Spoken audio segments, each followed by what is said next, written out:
Hello, Internet. Gino, that big Guido Greco here again with another episode of Deep Listens. And today we're going to be discussing Trauma Center Under the Knife 2. You know, you always start with the second game in a series when you're discussing it, just like everyone starts with Empire Strikes Back.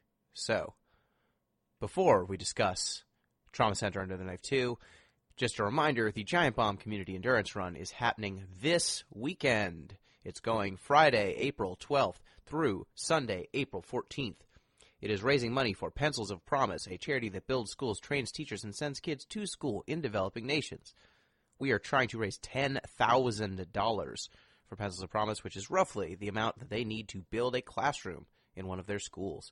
So we are currently at about $5,000. We are about 50% of the way there, which is excellent for this far out, but we can always use more help.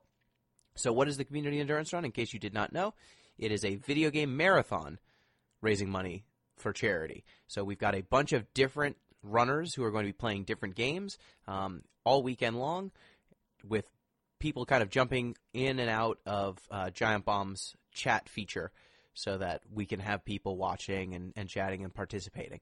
So some of the features that jump out, we will be trying to set the world record in Magic Pendulum: The Quest for Color, a podcast favorite. We have Nicky Rooney, who once again is playing a game with his feet. This year he will be playing Hollow Knight, or should I say Hollow Foot. Sure, okay. We have other friend of the show, Xandra. You might remember her from our Oni podcast. She's going to be doing a co-op randomizer, A Link to the Past run. So that is going to involve basically running a program to randomize all of the items in A Link to the Past and then kind of link that game to another person who is also playing a random seed of that game. And you're unlocking items as you go, kind of trying to put together your best potential run with all this random garbage. And then another standout, a friend of the show, Chris Zombie Pie Redacted, is going to be playing Final Fantasy 13-2 for 12 to 13 hours. It really depends on how much money he raises. So we've got a bunch of really cool features. We've got someone doing a level 0 Kingdom Hearts run. We've got 24 Hours of Madness. Someone's playing Final Fantasy 9, and it's not me. So you should check all that stuff out. We've got a bunch of donation incentives. And the donation incentive you can participate in from this show is picking a piece of literature for Pete to read, analyze, and teach us during our speed runs, one of our speed run segments on Saturday. So if you want to do that, I believe right now the dollar amount to beat is about $50 when I last checked. Let me just make sure I'm not giving you an inaccurate number. So there's 10, and then the original donation. So yeah, you need to beat about $47, and if you do so, we don't have to read the Shrek novelization. We can read whatever you want. So I've read it already, which is totally fine. I'm more than happy to read another book, but it literally follows the movie pretty much exactly, beat for beat. Wow. Spoilers. Yeah, I'm sorry. That's a fair point. But yeah, whatever happened is they just watched the movie and then wrote the exact novel of that. There's nothing more to it. Spoilers. Well, if you want Pete to read something else, you can donate more than $47, and then you will be in first place. Yep, just do it soon so I have time to read. Yep, do it soon so he has time to read, or pick something very short if you're going to do it late. Mm-hmm. All right, so without further ado, let us go to Trauma Center Under the Knife. And those voices that you hear, once again, I am joined by Pete, the Knife Master Busby. What's going on, everybody? I've always wanted to be like a knife kid. Like, you know, those people you see carrying around knives, like, just Cool normal. kids. I feel like that's less obnoxious. Like, that's the least troubling version of open carry. So it's a knife. Fun But still fact. troubling. Yeah, still very troubling. Fun fact for this podcast is actually related to the podcast itself. I was hoping it was going to be related to knives. No, Yeah. that would have been good. I didn't think of that. Well, actually, I can give you a very quick one. So apparently you can make very cool, sharp scalpels out of, what is it? I forget. Some sort of rock. Is it slate? Oh, Slate. I think slate, yeah. That's the fun prison fact method. for today. So the organization in this game, at least one of them, is called Caduceus. So that's the staff Hermes carried with the two snakes. It's become a basic symbol of medicine in the United States primarily, but that's because of a mistake. So it's frequently confused with the rod of Asclepius. Asclepius is probably a hard K. Asclepius. So that one only has one snake as opposed to two snakes. And that was actually the staff carried by the Greek god of healing and medicine, Asclepius. So we sort of mixed up the two. Interestingly enough, the same motif comes up in the Old Testament, in the book of Numbers, where Moses heals his people from snake bites using a bronze snake on a staff. Just one, not two. So really, we should all be using the rod of Asclepius, not the Caduceus, but it's probably a little late for that now. Yeah, I'm sorry we made all of the logos. Yeah. We got all of our placards. Yeah, they're built by now, but they're all wrong. Tell your doctor. I'm sure they will love to hear this fun fact. You're a phony. You're a fraud, sir. Your whole profession's phony. Excuse me, I know you're doing an operation on me right now, but I just wanted to tell you that logo is wrong. Quick question: why am I awake? Follow-up question. That second voice you hear is the sound of M. the Medicine Palladino. Mm-hmm. That's what I call my left bicep. I don't know what the right one is called yet. The sickness. The sickness, yeah. That's what I was going for. I was thinking disease, but that might be too... Too strong. Yeah, a little strong there. Because they got to get down with the sickness before you can hit them up with the medicine. Yes. There you go. Down. Mm-hmm. When I become a professional fighter, that's what my mantra is going to be. Thank you for setting me up with that. Look, I just accidentally create wrestling origin stories all the time. Exactly. So, we do not have any emails for this episode. But if you want to send us one, you can do so at DeepListensPod on Twitter, deeplistens.libsyn.com. We've got comment sections, and deeplistenspodcast@gmail.com. We did actually, while I was doing a practice run of Magic Pendule for my stream this week, and ZP was in the comments, and he told me, I don't have an email for you this week, but tell Pete that he has my team's draft pick. And they have to be gentle with it. It's true. I doubt that the Kings are going to get to number one, though. It would be very fitting, though. It would be phenomenal. If they were good for once, and instead of getting to keep their pick, it just went to the 76ers. Well, without further ado, let us discuss Trauma Center Under the Knife 2. So, Pete, why don't you set us off? What is Trauma Center Under the Knife 2? Sure. So Trauma Center Under the Knife 2 is the sequel to Trauma Center Under the Knife. That's good. They were fairly consistent with their titles. There might actually be intervening games now that I think about it, but we're not going to worry about this. One for the Wii, I think. Yeah, Wii's are dumb. I don't think... how many Wiis did they really sell? Too many. Yeah, no. Enough to irrevocably change the state of an entire generation of consoles. Yeah, so like 4. Whatever. So... TCUK2 takes over with Dr. Derek Stiles. In the first game, he defeated Guilt. Wait, his name is Dr. Derek Stiles? Dr. Derek Stiles, yes it is. Oh my goodness. So okay, go on. Him and his nurse, his gal Friday, so to speak, Angie Thompson, they're going to an African nation of Kostagar to help out the people there. And while he's working and sort of mentoring a young doctor as well, he gets the call that Guilt is back. Dun, dun, no. dun. It's returned as post-Guilt syndrome. Guilt's an acronym here, too. Boo. Yeah. It's gangliated eutrophin immunolatency toxin, which, sure, I could maybe figure out. What do those words mean? Yeah, it doesn't matter. Some of those mean things, but others I don't think do.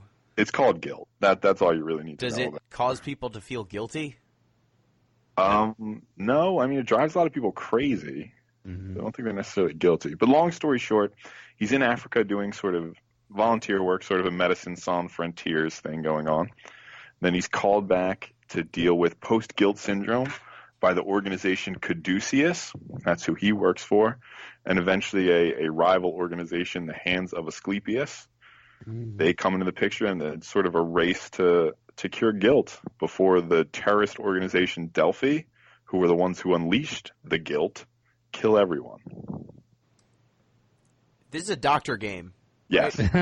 Yes. It's chaos from top to bottom. This is the only Nintendo DS game I can think of, too, that has child soldiers in it. And it's not a big part of the plot. It's like a one-off moment where they're just like, oh, there are child soldiers? That's horrible. Feel bad. And then they move on.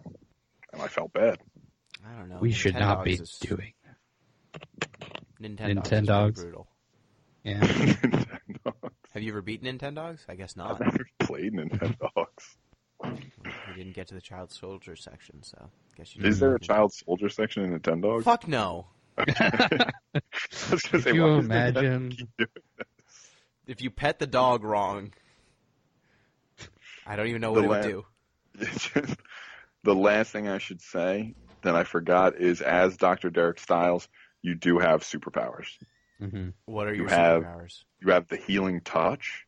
Yeah. So if you draw a star on screen, time slows down, and it lets you save patients. Is it a star or a pentagram? It's a star. It's a star. Yeah, well, I guess, what's the difference? Oh, I guess the orientation. Yeah. So presumably you could draw a pentagram, and I think it would still count. Okay, because I'm just wondering if his powers are occult or magical or... No, it explains. No, it's like, so not every doctor can do it, but it's not like mythical. Because people know about it, and like nobody seems weirded out by it. Other people have been able to do it. It's probably just like a combination of medical knowledge and technical skill. Okay. Yeah. So it's explained away in world as you're just a good doctor. It's a flow state, basically. Okay. Yeah, it's bullet time. Yeah. For doctors. For doctors. It's removing bullet time. Yes. Which you will do in this game. Many bullets. Yeah, so the general gameplay is you get a patient, they've got a problem with them. Some illness, some issue, and you basically go in, you've got your tools, and you need to cut whatever needs to be cut out, remove stuff, heal it so that it will, or, bandage things up if they need to be bandaged, and the patient's health is kind of constantly deteriorating as they succumb to whatever their wounds or illnesses are. Yeah, there's basically a pulse bar that indicates how well you're doing, how much time you have left. And then you get bonuses at the end, depending on your performance. Yeah. So you're basically just trying to keep up with whatever ailments are there as quickly as you possibly can. And if you do poorly, your patient dies.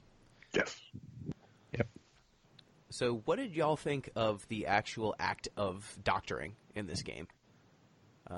Did you find it fun? Did you find it irritating? I'd say next to like the Wario series of games, this is probably the best doctor simulation I've played. Next to the Wario game? No, honestly, next to the Wario games, it's probably the best use of the touchscreen for like the DS games I've played. Like most of them are mostly an afterthought, but this seemed to be sort of a natural progression of using the stylus. I mean, it's all obviously dumbed down, but they get an impressive variety of procedures from a series of just like taps and squiggles and things like that. Yeah. This was definitely a game that needed the DS to be made. Like, they wanted to make this game previously. This came out in 2004, but they were already making this before the DS came out, and then as soon as the DS launched, they were like, oh, we can make use of this touch aspect, and then jumped off from there. And I don't know if any of the other games like on the console made as good a use as Trauma Center does of the touchscreen. Maybe Did any of you guys play the Kirby game? Kirby Canvas something or other? Kirby Canvas. Oh, yeah. Kirby Canvas Curse. Was that good? I didn't play it. I did not play it, though it looks pretty solid. Yeah. Other games up there, I think Elite Beat Agents Oh, yeah. are up there pretty high in terms of games that make good use of the touchscreen.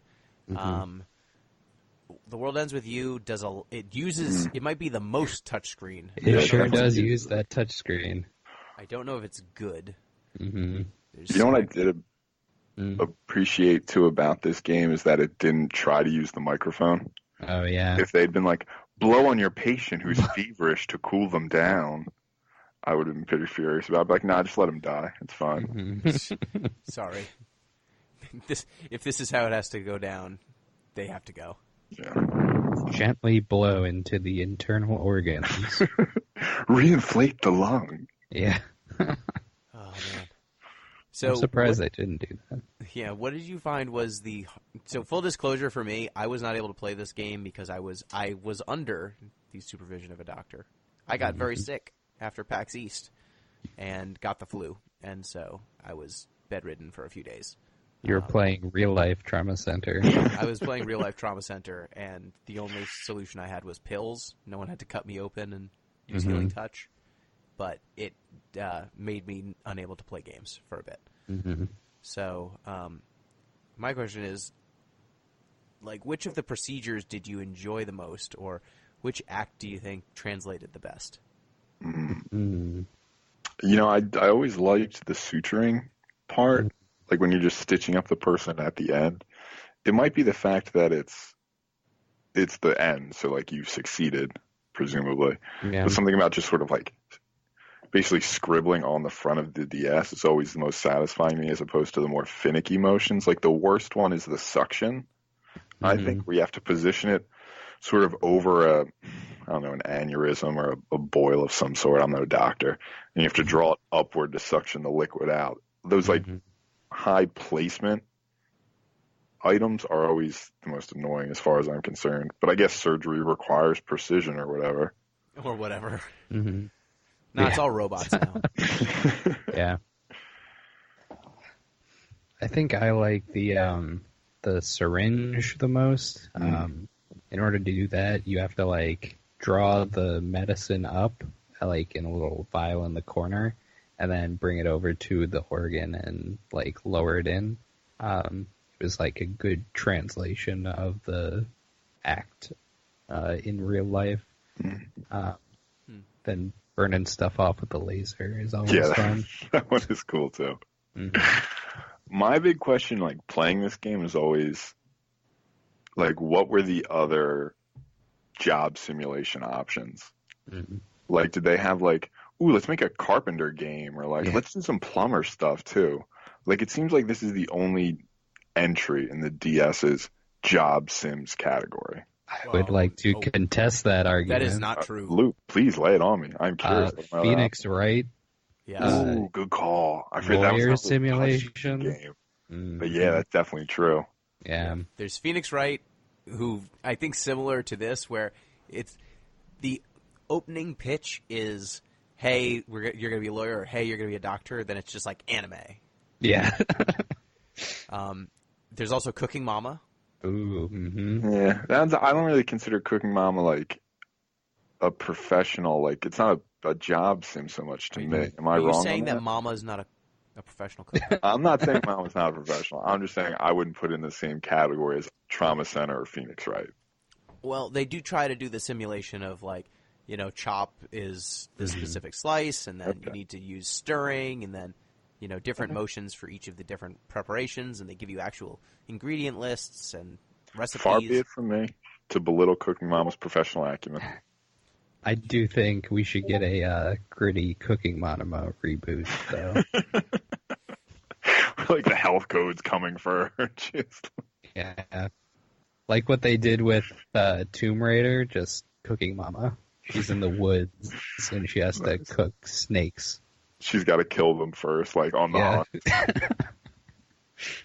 I just remember Babysitting Mama, which was a game for the Wii. It was a What Wii did game. You do? You got a baby, and it was... You just sat on it. It was a very Well, you literal could. game. So there was a baby that they gave you. It was a doll that you then put your Wiimote into, and you would have to like burp the baby and Oh, rock so there the was like baby an to actual sleep. physical baby? Yes. That is What? creepy as shit. Yes. I But I is this remember- real? Yes, I am not joking. So it meant that one of the most iconic giant bomb moments for the people who know us from that site Oh my was god, no, it no, is no, Oh real. my god. no, don't shake the baby. Oh, that's what that's from? Yeah. So if you shake the baby in that game, it just goes, no, don't shake the baby. Good tip. That's solid parenting. And if you can find, there's just a clip of one of the hosts of that site, Ryan Davis, rest in peace, just shaking the shit out of the baby for like 30 seconds. And the game just like, no, don't shake the baby. So yeah, that's a different sim, but not for the DS. Yeah. That's a cute baby, though. So look, not to like do an ad for Nintendo, but you can get Babysitting Mom for Nintendo Wii used for $1.71 on Amazon right now. We should have save that for next year for the community endurance run. Let's just have someone constantly be babysitting. We'll just cut over the babysitting cam. What were we talking about during this podcast? We were talking about Trauma Center Under the Knife 2, and we were talking about different simulators on the DS. Sure. And sure. it's fair to say that there's also just like an entire subcategory of simulation games that came out. Many of them were not very playable, but I know this because when I was at PAX East looking for a copy of Trauma Center Under the Knife 2, I skimmed through like 2 or 3 different buckets of just DS carts that were $1 or $2, and it was almost nothing but simulators. Yeah. I mean, look, they really tried to leverage that touchscreen. I mean, good for them. Yeah. Yep. So, the actual act of medicine, if I remember correctly, does giving people syringes of medicine, does that stabilize their health condition? It'll bring up their heart rate when it drops. Okay, so you can just shoot them up with as much morphine as they need to Yeah, die, there's right? there's a limit to it at a certain point. No. But like, it's basically just like a time extender. Yeah. And Do you there get is a time demerit? as well. Do you get a demerit No. for shooting people up with morphine? You get a demerit for letting their pulse drop to a certain level. Mm-hmm. Oh, so You it are requires you. actively encouraged to shoot them up as much as possible. Excellent. Mm-hmm. Can they be too healthy? It's like, yeah, I did a little freelancing while I was in there and removed your appendix. So I wanted the bonus points. Yeah. There was a collectible behind your spleen, so I had to go for that. That's like, Whoops, I nicked something. so one thing that, this might be jumping the gun, but it's not necessarily story related. So this seems to encourage sort of an odd attitude towards medicine, that like the whole focus is on these massive, gigantic procedures. Like, oh my God, we need to save this person by removing their heart. As opposed to an attitude where it's like, look, if you just cut down on the sodium a little bit before, we wouldn't have had to take out your heart in the first place.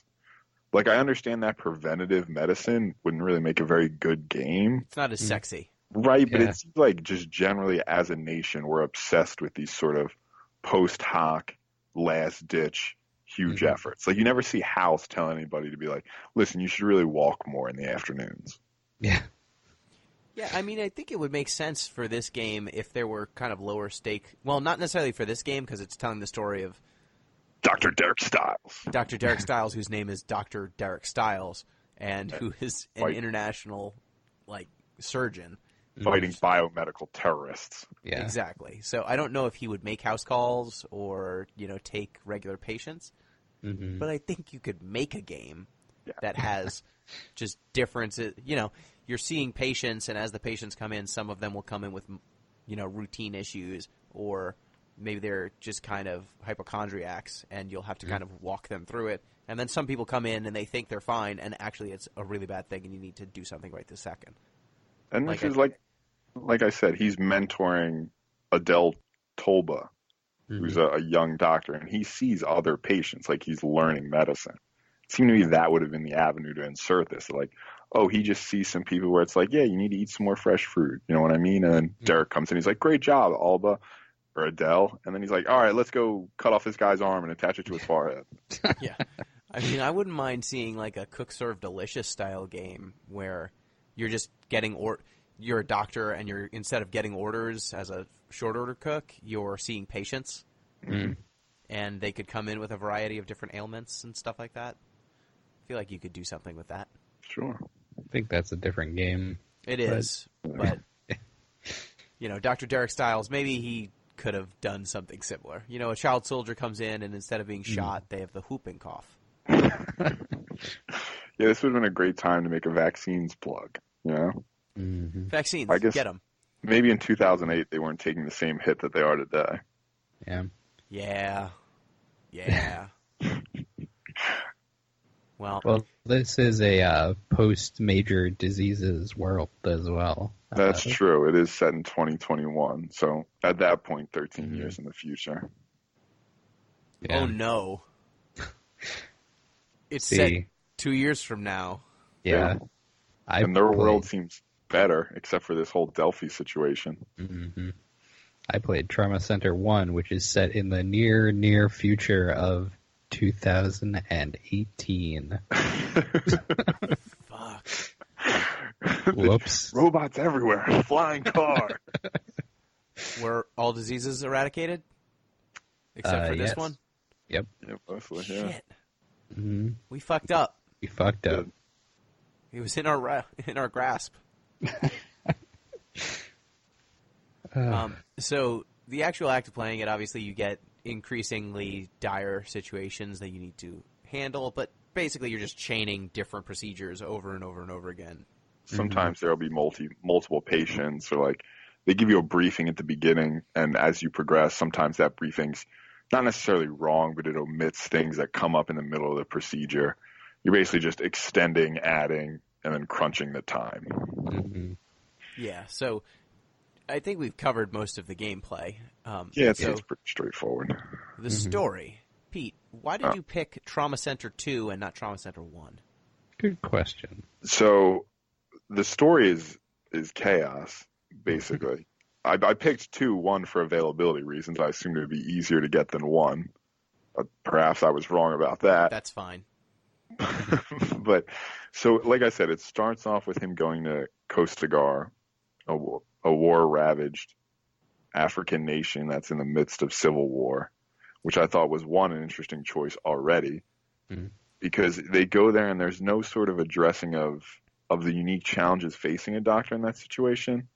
Like, there is insofar as, like, he's dealing with child patients and bullet wounds and the sort of things you'd expect from a war zone, but there's no question of medical infrastructure or availability of materials, anything like that. It's pretty much disruption. Yeah, exactly. It's pretty much the exact same operations as always. I don't even think the view changes, like, to indicate that, like, you're basically in like a field tent at this point. Yeah. I don't think so. No. But the other thing that I thought was very interesting about Trauma Center Under the Knife 2, and I don't know if they do this in the first one as well, is that there's an interesting sort of subplot where Derek basically burns out. Should I call him Dr. Stiles? Is it disrespectful? You call him call him Stiles PhD. So Dr. Stiles PhD basically suffers from burnout. So, like, in the first game, when he first discovers the healing touch, his mentor basically tells him, like, listen, like, you think you're going to be able to handle this? Like, this basically means you're going to feel like you need to save everyone because you have this incredible gift. You basically have a superpower, right? And in the second one, he fails to save basically a patient he just met, but that the game wants you to imagine he has this incredible emotional attachment to, mostly because he's hot on the kid's nurse, which isn't a great reason, but I guess it's a reason. And he basically burns out, right? Like, he can't use the healing touch anymore. He has to go back to his roots and basically sort of learn medicine. So I thought, like, in all the aspects of this game that are incredibly unrealistic, and there are a ton, that's, one of the largest problems facing doctors in our modern dysfunctional American healthcare system is, oddly enough, physician burnout. That is really interesting. And is that how the game opens? So that's sort of the middle. So he goes to Kostagar. He finds out about Neo-Guilt, which is an even dumber name. And he comes back, and they're fighting guilt. They're trying to save the patients he thought he had saved before. So he thought he cured these people of guilt, but they come back with this Neo-Guilt syndrome. And as he's sort of doing it, maybe after the first third of the game, he burns out. The middle third is him coming to terms with his failure. And then the last third, he takes on Delphi and tries to defeat guilt again. So he takes them on by curing diseases, not by fighting them. No, he doesn't fight them, but he does, weirdly, the SWAT teams always bring him along on the missions. Awesome. They're like, here, Dr. Styles, you come too. And like he's going to just bust out his scalpel in the middle of the raid, I guess. Yeah. It's all very strange. They do that in the first one too, and you go to a ship off the coast and they're performing a raid on Delphi, and you're just doing surgery in the middle of it. And I think you don't see an issue with this, but the army guys are a little concerned. Yeah, as they 100% should be. Yeah. You need me on that boat. Yeah. It's you're not bringing along a fully sterilized operating theater. Give me my gloves, a scalpel, and all the morphine you have. And I will save your men. So are you trying to cure the disease? Because you're a doctor. You're not a scientist. Are you just curing people, and by curing people, you're fighting Delphi? Pretty much. As a part of your organization, there's also, a research arm. Mm-hmm. So there is, a guy doing this research. But, yeah, you're basically getting samples, performing surgeries, curing whoever you can. Mm-hmm. That's an interesting framing. I guess my question would be, why frame it as I guess in the year 2008 or 2004, is there something to be gleaned from the fact that this game decided to make a story about a game about a doctor performing surgery framed around terrorists enacting a global terror campaign on an otherwise peaceful world? It's worth mentioning this game is made by Atlas, who was working on the Shimigami Tensei franchise at the time. So most of the staff is very anime, demon fighting, that sort of genre. So the fact that they went this weird route isn't entirely off-brand for them. I will say about Atlas, too, they made an excellent dodgeball game for the Game Boy Advance. Oh, I did not know that. Mm-hmm. So, Atlas going anime is not, throwing anime is not weird? Yeah. That's their move? It's just the specific type of storyline that they're telling, right? Because you could have told it as there's a new bubonic plague that's come out of, some part of the world, and you're dealing with it. Do SARS, do swine flu. You had options. Yeah. There's a war. You're in a war zone, and you're treating soldiers. You can set a surgery game a number of different places, and you can have a number of different causes. And I just wonder if at 2004, specifically due to the time period and the general fear of terrorism kind of across the world at that time that was gripping, that you kind of take what is a fairly ordinary surgery game and your impetus is fighting against a terror cell. You can't just be curing patients. You need to be fighting a terrorist organization. Yeah, because the interesting, I think this is all very interesting, but I think the originary decision of being all right, we're going to create a doctor game, but we're going to set it in a future with no diseases. Yeah. Why was that the move? Yeah, that is also an odd move. It's a good point. It's something that I would love to have, a conversation with the writer, just thinking what they were going for there. I don't think it's wrong. It's just a very interesting choice. Yeah. I think they wanted to make it more like science fiction, like post-scarcity, post-cancer, whatever, so that they didn't have to stick to, like, medical science. Yeah, especially in 2, basically the big reveal is that the creator of the Hands of Asclepius was working with this pharmaceutical company. Oh no! To try to use guilt. One, so the head of the Hands of Asclepius wanted to cure his wife's coma using guilt, and the head of the pharmaceutical company was a woman, which good for them, who wanted to use guilt to remain forever young. Oh, okay. Yeah.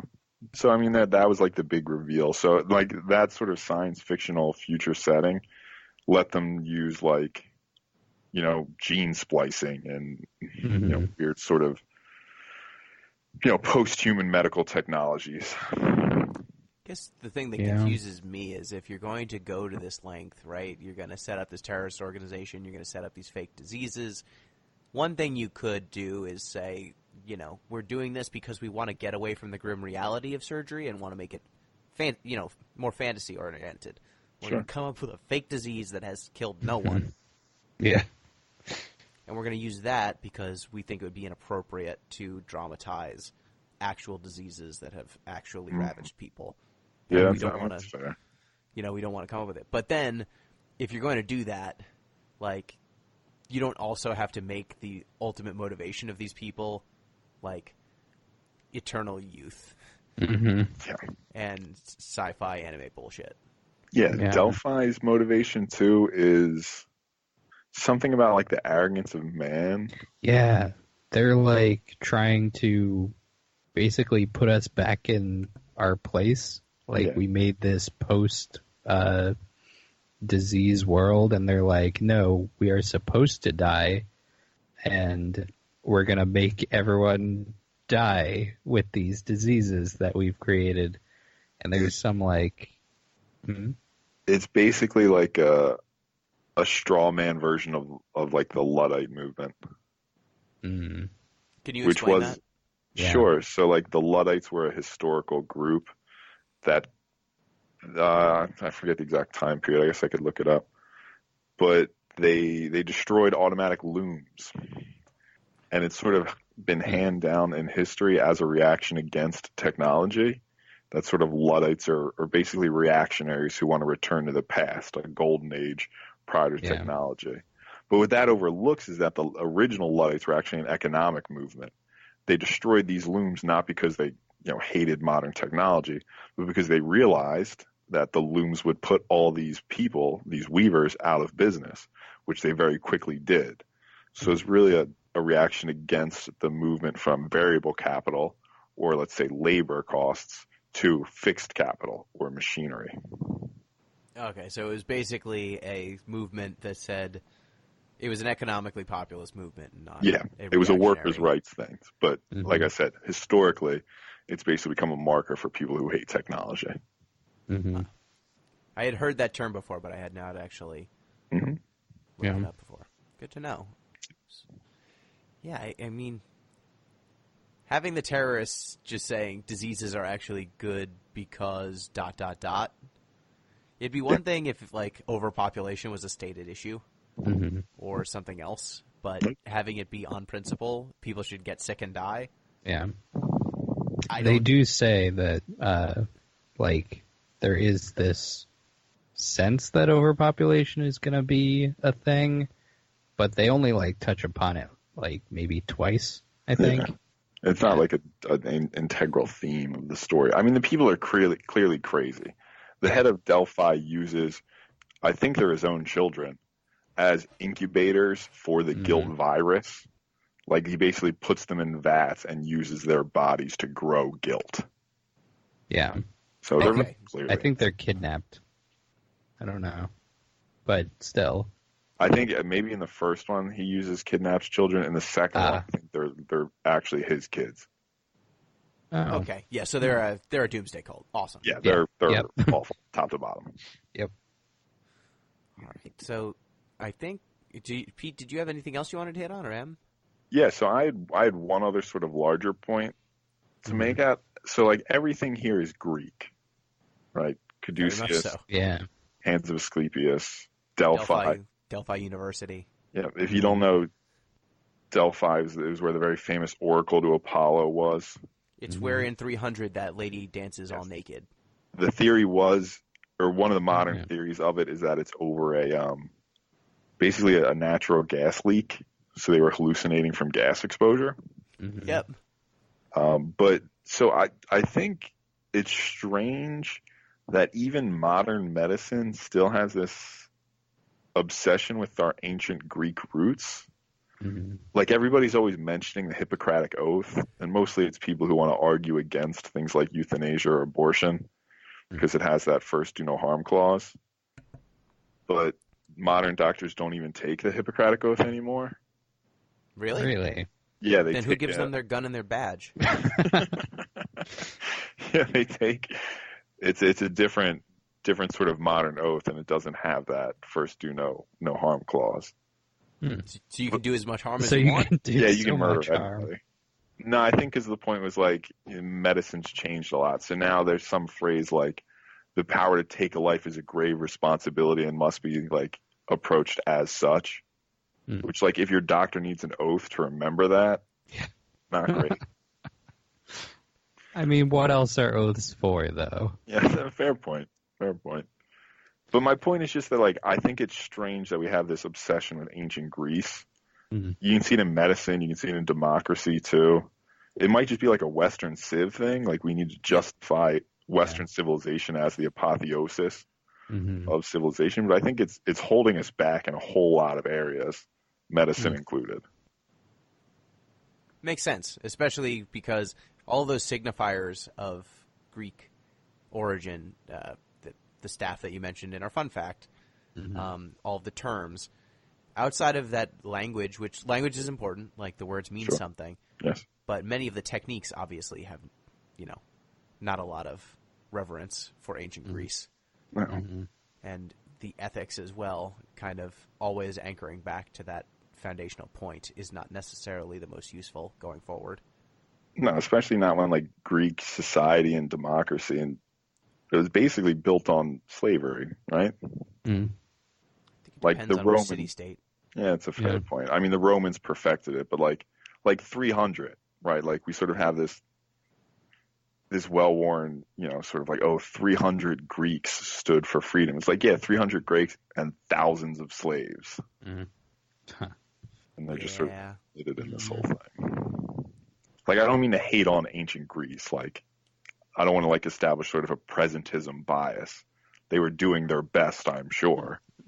But like our sort of obsession of Greece and the omission of other stuff about it to create that obsession seems odd to me, 2,000 and some years later. And I think that's perfectly fair. There are certain cultures that we in America and in kind of the quote-unquote Western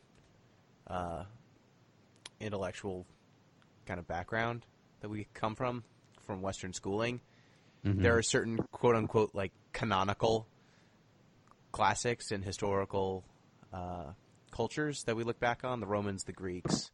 In nearer term, you get the British. Like, there are a handful of countries that we hold up as kind of the model countries that we're going to study. And it ain't Carthage.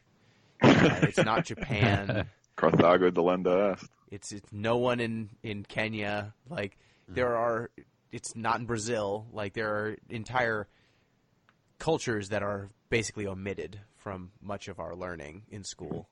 And I'm sure if you look back at the Inca or the Maya or some of the different South American countries, like, there's probably a rich history of doctoring there too. Oh, I'm sure. But we just ignore it. Yeah, we're not articulating a new problem here. No. Mhm. It's just worth wondering. Eurocentrism ain't new. No. Yeah. It's just worth wondering what sort of political agenda is served by keeping a focus on the Hippocratic Oath when that focus is, by this point, I think about 40 years out of date. Yeah, and I guess it's also worth mentioning that this is a Japanese game, and it's odd Yeah. that this obsession with Greek, this is much more obsessed with Greek vocabulary and the highfalutin ideas therein than other games, you know? They went extra Greek. All of the good guys, bad guys, the teams they're working for, all of it's based in Greek terms. So I wonder why. Like, you could have gone... There are other schools of medicine and disciplines you can go with. Or you can make up your own. It's fantasy, y'all. Yeah, that's another, like, why do it? Like, you could have done not to suggest that, like, because it's a Japanese game, they had to go this way. But you could have done alternative medicines. Like, I think if you had done, like, a homeopathy game, everybody would have just laughed at it, you know, for obvious reasons. But you could have done, you know, any sort of, like, acupuncture or traditional medicine. Sure. I mean, it's also discovering remedies. Like, you can find cures by studying herbs. But it's not as cool as cutting people open and taking stuff out. That's where the money is, right? And hand transplants. Yeah, Surgeon Simulator, very popular. Medical Research Simulator, less cool. Yeah. That's just called a textbook. You can just read it. Well, I think that's all I've got on. Yeah, that was my last big point, was to wonder why Greek. Because it sounds dope. I mean, honestly, a lot of Atlas's games tend to draw on a mix of, I mean, at least the Persona games, and I should say the Shin Megami Tensei games, not necessarily Persona, because all of the ones that involve devils tend to draw from just whatever religion they want. Like, they'll glom onto any and all religions and histories to create cool monsters and characters. So it's kind of very Atlas. Very I mean, even the name Atlas is a Greek myth. That's true. Exactly. Like, in Shin Megami Tensei, you can have a persona that's Satan, you can have a persona that's, Shiva, you can get some fairies in there, there are pixies, you've got, there's one that's like a mariachi, like a Dia de los Muertos guy, I think there's what's his name? Nick Cage plays him. He's a Ghost Rider? There's like a Ghost Rider sort of dude. Yeah. Like, there's a lot of stuff that they pull from in those games. And all of them are just, like, considered legitimate and all thrown together. Yeah. So they do enjoy it very much. Oh, here's a fun fact, by the way. I just read on the Wikipedia, Derek Styles' English name was written as a pun on the word stylus, referencing the DS stylus. Oh, that's lame. Boo! Oh, that's funny. I wonder where they got Angie Thompson from. I don't know. I mean, that is a very white-sounding name. Boo! Oh, I should say, too, Derek and Angie end up together at the end, if anyone cares. Oh, wow. Oh, yeah. She's Good nurse. for them, I guess. Yes, she is his nurse. So I don't know if they're allowed to, like, Get be it on. together and still work together. I don't know, but they end up together. I'm sure they overcome all of the ethical quandaries of that. Yeah. Yeah, nobody ever worries about it. I'm sure it's addressed. All right. So I think that's all we've got for Trauma Center Under the Knife. If you want to get in touch with the show and email us any questions you've got, you can do so at DeepListensPod on Twitter, deeplistens.libsyn.com. We've got our comment sections, and deeplistenspodcast@gmail.com. And without further ado, it's my turn to pick again. It's my turn yet again to pick. And the Community Endurance Run is coming up, so I need to pick something that won't take too long, and hopefully will be something fun. Hopefully. So I'm thinking, we just played Trauma Center Under the Knife. We did. We learned about medicine. Right? And we learned about surgery. True. But did we really simulate it? Oh. Are you picking like Operation? Like that's a board game. No, I know. Because there's this game called Surgeon Simulator. Mm-hmm. Okay. Where you simulate surgery. Mm-hmm. And it seems pretty accurate. Yeah. I want to see what real surgery looks like. None of this, what is the disease called? None of this guilt. Mm-hmm. None of this infinite morphine. No. We're going to simulate surgery. We're going to do Surgeon Simulator. I'm frightened. I don't love blood or viscera, but maybe it's time to face that fear. Sucks to be you then. Yeah, Sucks to seems suck. like it. All right. So next up, we're going to be playing Surgeon Simulator, a direct response to the game that we're playing today. This would be a nice comparison. I like this. Yeah. Excellent. So, and for those who are wondering, where was the last of the not Gone Home? Life is Strange. Life is Strange content. That will be coming along. We could not coordinate all four of us for this podcast, so it will be coming along at some point. It will be bonus content. We will have Farewell as bonus content at some point down the line. Mm-hmm. So without further ado, if you want to get in touch with us at deeplistenspod, deeplistens.libsyn.com, we've got our comment sections, and deeplistens podcast at gmail.com. Thank you, Pete. It was a pleasure. I'm glad we got to talk about a game that had more depth than you'd expect from an exercise in using the touchscreen. Yep. Thank you, Em. Thank you. Till next time. Peace.